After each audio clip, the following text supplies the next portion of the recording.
So, Prenanda, good afternoon, and it's great to have a show and tell back after the summer. I think the last one we did was the end of July, so it's been a little while, and a couple of things have happened since. So, hopefully, a lot of you will have seen the new beta website, which went into beta in August, and there's been a couple of changes that we've made during the last couple of months and some more changes coming. So the purpose of today's session really is to give a bit of an update as to where we've got to with the beta, what we want to do with it next, a fundamental change that we're looking to take to the organization of content on there, moving away from roots, given some of the feedback from the user testing community. Corey will cover off some more feedback from the testing session. Chris, my colleague here, also will talk about those kind of organizational changes, and Em is joining us to talk a bit about comms and engagement activities going forward.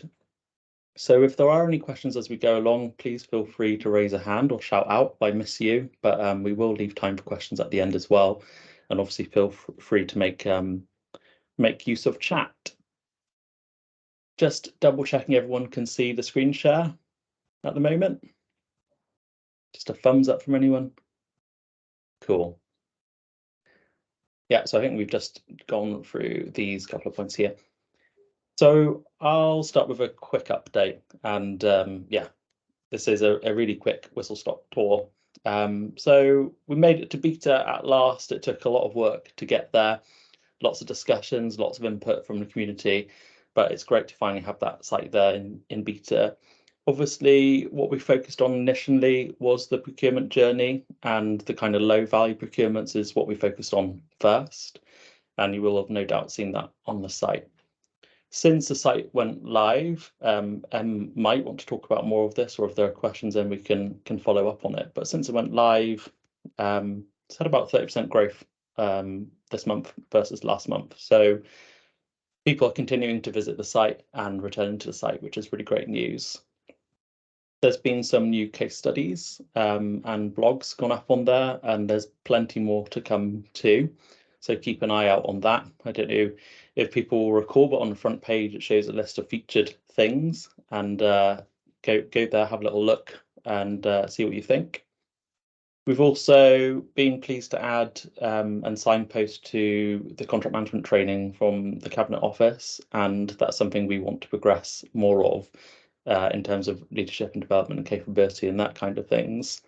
And also signpostings to some events that are coming up. So one of the big events for us is going to be ProcureX in November, but there are other events too, such as the Commissioner's Future Wellbeing event coming up, and we're signposting people from our site for that as well, and made good links in with other organisations like WLGA, who are referring people to our site rather than us duplicating content.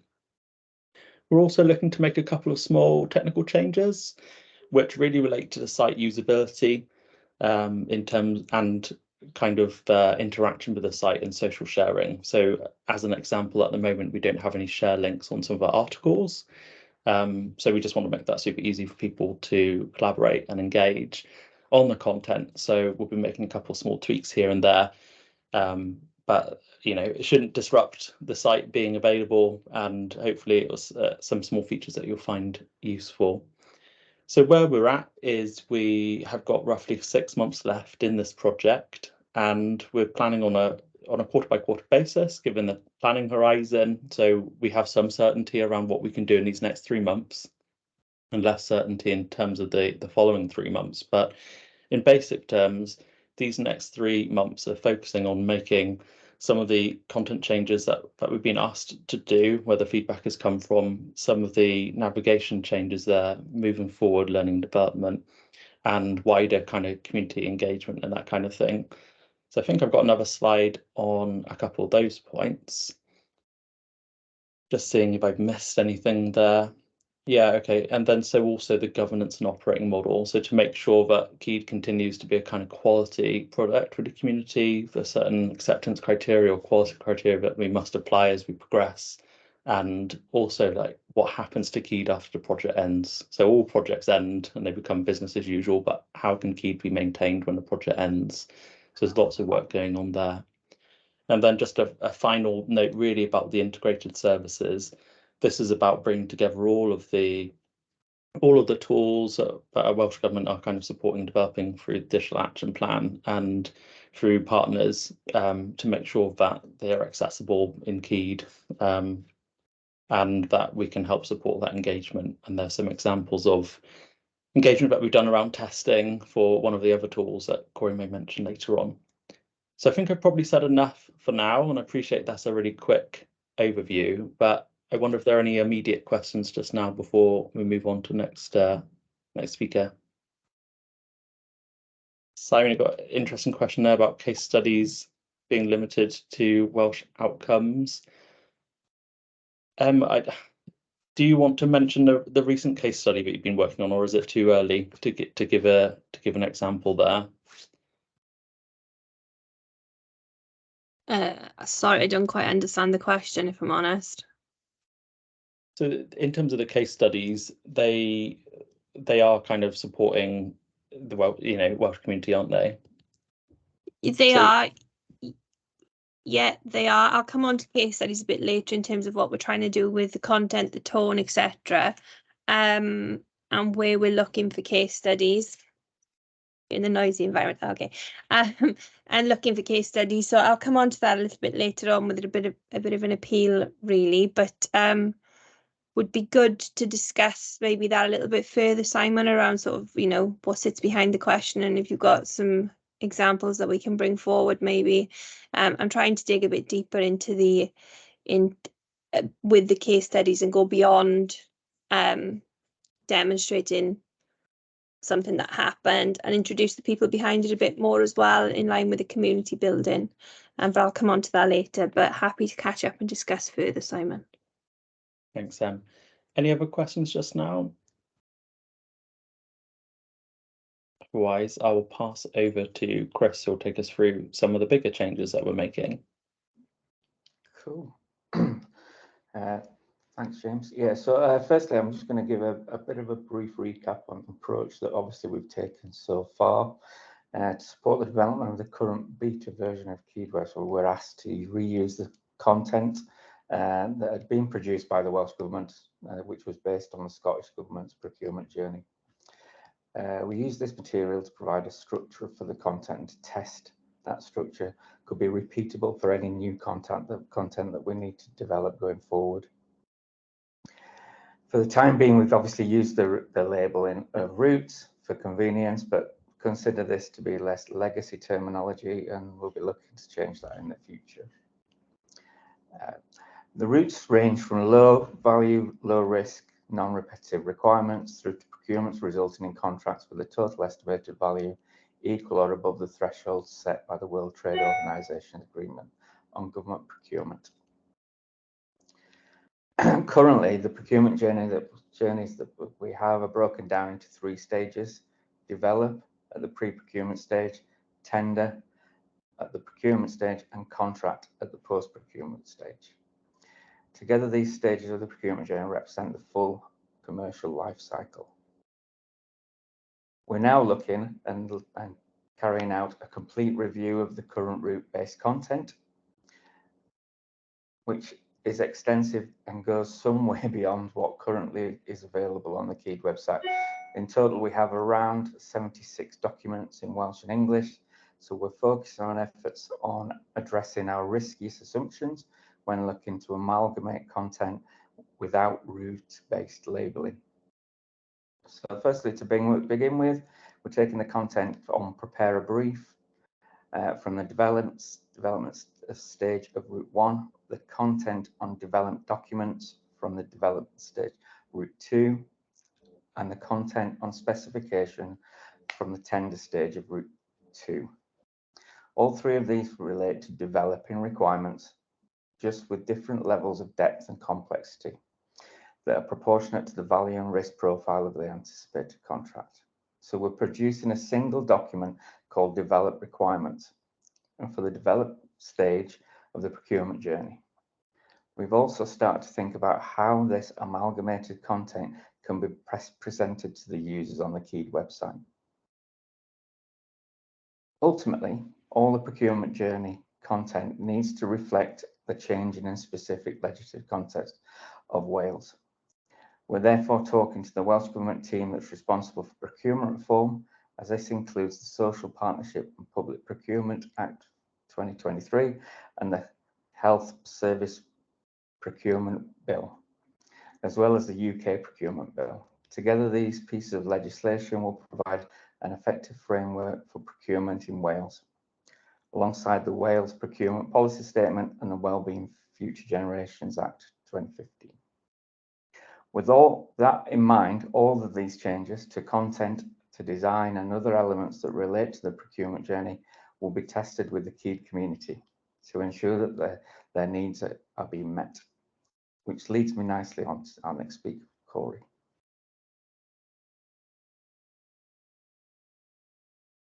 Thank you so much, Chris.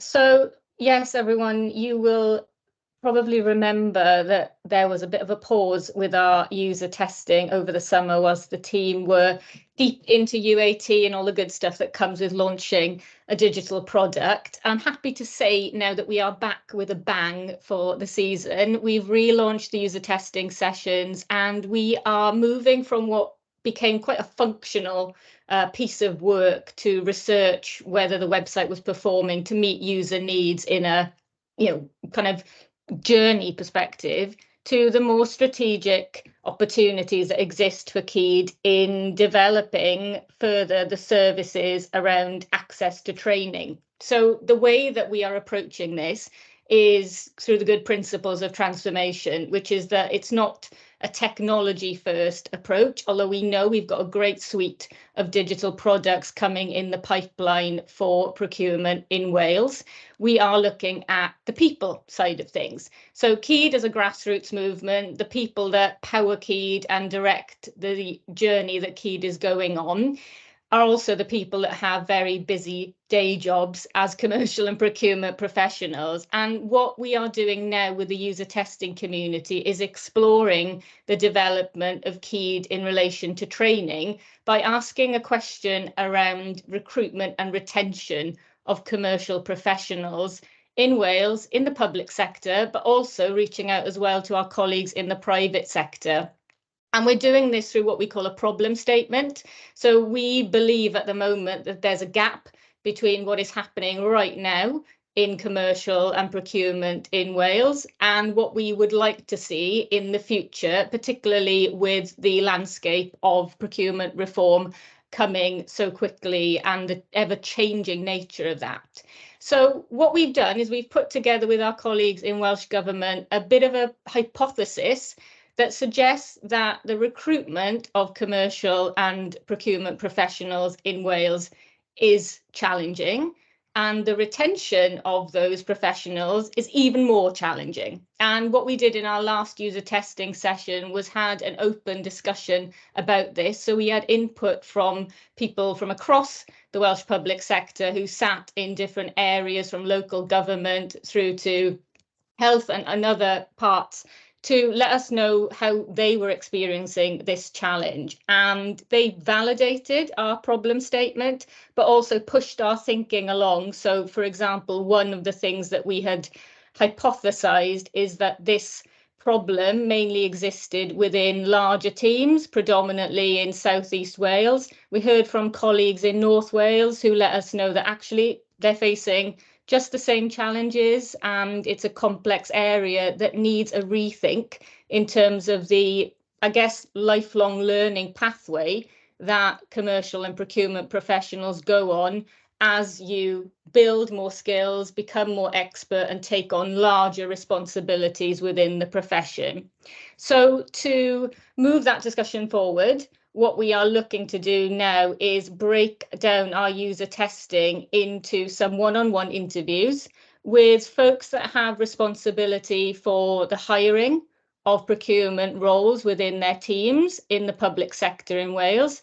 We're also interested in finding out what's happening on the other side of the fence, so in private sector. So if you sit within an organisation yourself and you're recruiting procurement and commercial folks in the private sector to have those outcomes, then we'd like to speak to you too, potentially, about where the similarities are and where the gaps are in that learning pathway. So to do that, we'll be sending a bit of a shout out to people on our list. And if you're not in the user testing community, but you'd like to be part of that, then please do reach out to us, because we are going to explore this problem from all angles before we start to think about how KEED might help and develop a potential service that maybe challenges us to think differently about how we build expertise in this community, beyond maybe some of the more traditional approaches that we see when it comes to recruiting and retaining talent in this area. So please reach out. Let me know if you're interested in that. Without kind of pinning our colours to the mast, if Rhian Rogers, if you're out there, we were having a chat the other day about how we might take something like this to Procure X. So there may well be a session coming up, but Rhian and I will need to have a bit of a chat about that. So Rhian, if you've got any more insight into that, then jump in now. Otherwise, then it'll be a to be revealed in what we've got planning. Hi, Corey. So I am here.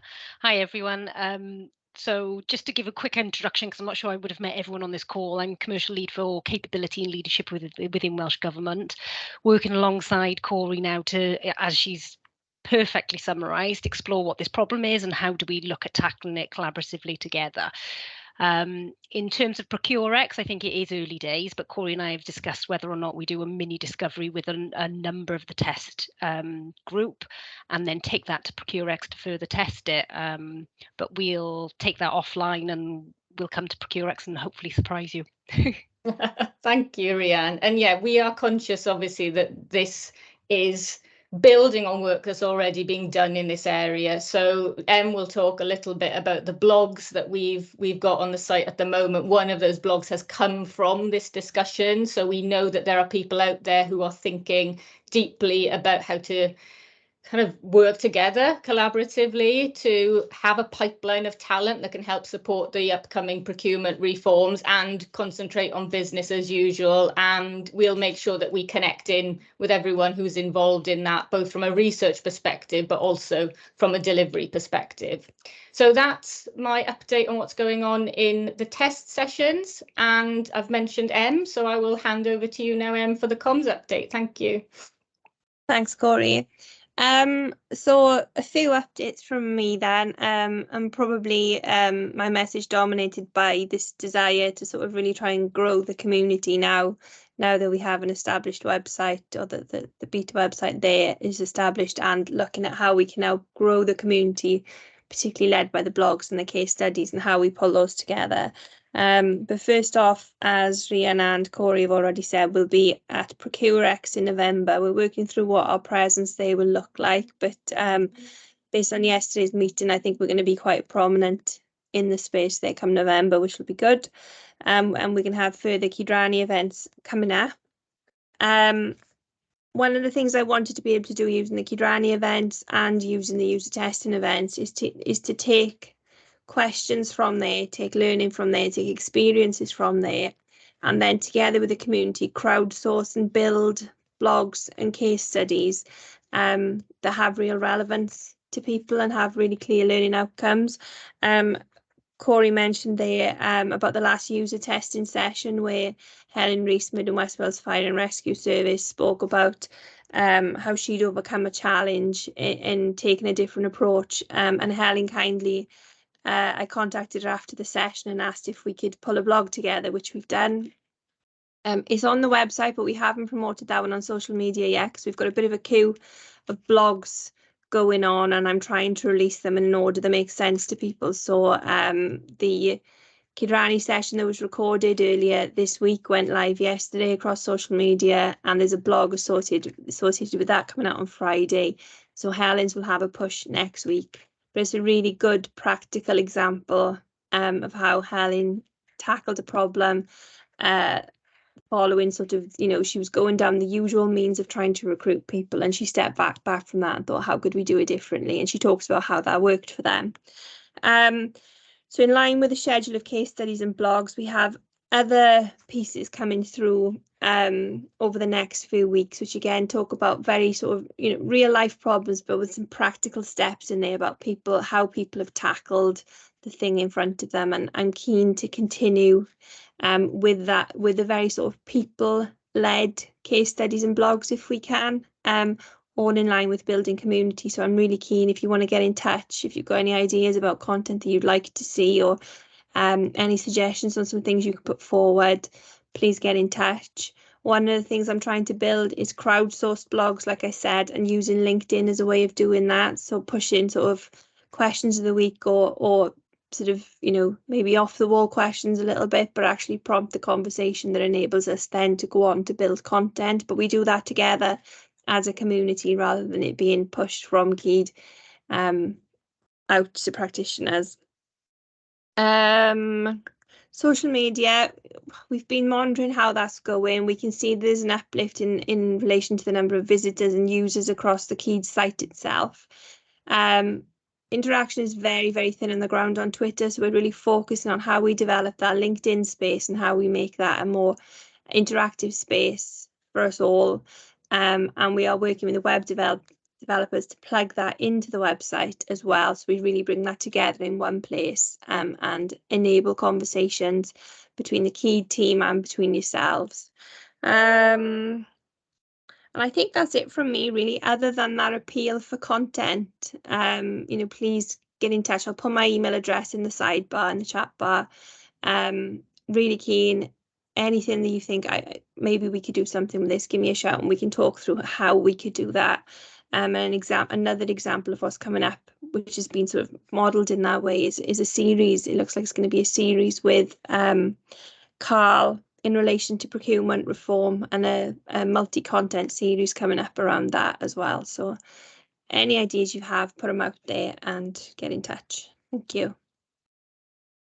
Great, thank you, Chris, Corey and Em. Opportunity for any other questions just now?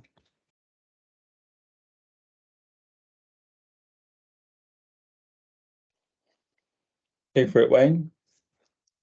Hi, everyone. Not necessarily a question about the points already made today, but I had a meeting yesterday. For those who don't know, there's the WLG have created a sort of climate strategy panel, which is to aid councils on their net zero sort of journey. There's a number of subgroups of that, one of which is a procurement subgroup. And I've recently taken on the chair of that, and there's a number of sort of key stakeholders, predominantly from local government, but there's John Corn, sort of director of commercial in Welsh government, etc. within that. And there's 3 strands of activity that we agreed yesterday. So the first one is around enhancing the sustainable toolkit produced by the WLGA. So we've had 2 training sessions now on that, and there's some really good things in there, but there's some other areas that perhaps we need to develop on. So we're going to be taking that forward. Another one that was around supporting officers and sort of suppliers, really, in terms of producing carbon reduction plans.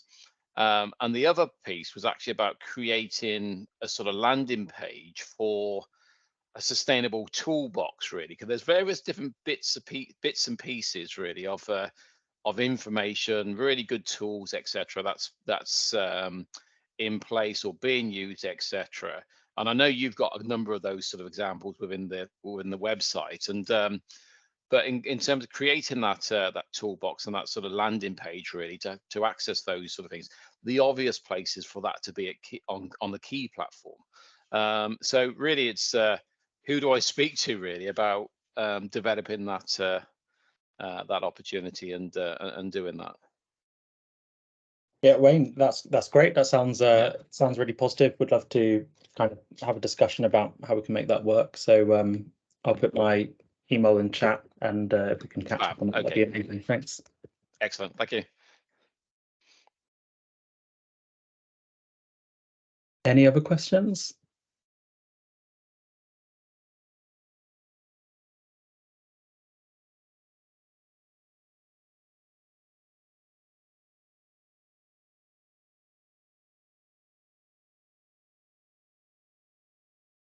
Okay, well, thanks everyone so much for attending. The recording will be online. You've got our contact details, and yeah, these show and tells now summer's done with and everyone's back from all their good holidays or childcare and whatever.